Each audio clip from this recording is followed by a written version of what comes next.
మనం రోడ్డు పైన బైక్ పైన కానీ కార్లలో కానీ బస్సులలో కానీ వెళ్తున్న వాళ్ళని జనరల్గా గమనిస్తూనే ఉంటాం. రోడ్డు మీద పోయేటప్పుడు పక్కకు తిరిగి ఇష్టం వచ్చినట్టు ఉమ్ముతూ వెళ్ళిపోతూ ఉంటారు.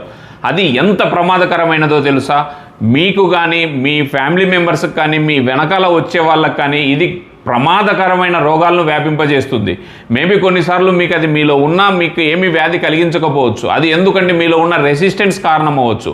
అదే మీ వెనకాల వస్తున్న వాళ్ళలో ముసలి వాళ్ళు ఉండొచ్చు, చిన్నపిల్లలు ఉండొచ్చు, ప్రెగ్నెంట్ లేడీస్ ఉండవచ్చు. వీరికి ఇమ్యూనిటీ అనేది చాలా తక్కువగా ఉండడం వల్ల తొందరగా వ్యాధుల బారిన పడే అవకాశం ఉంటుంది.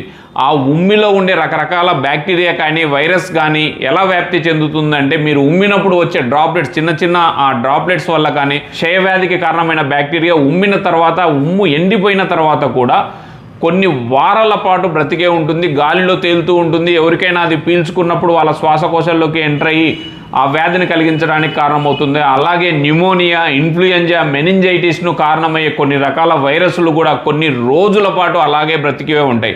అలాగే దాంట్లో ఉన్న ఫంగస్ కూడా కొన్ని ఫంగస్ స్పోర్స్ కూడా అలాగే కొన్ని గంటల నుంచి రోజుల పాటు బ్రతికే ఉంటాయి. కావున ప్రతి ఒక్కరూ గమనించండి, తమ ఆరోగ్యంతో పాటు మన సమాజం యొక్క ఆరోగ్యాన్ని కాపాడవలసిన బాధ్యత కూడా మీ పైనే ఉంది. దీన్ని ప్రతి ఒక్కరూ పాటించి మన ఆరోగ్యకరమైన భారతావనిని నిర్మించడానికి సహకరించండి.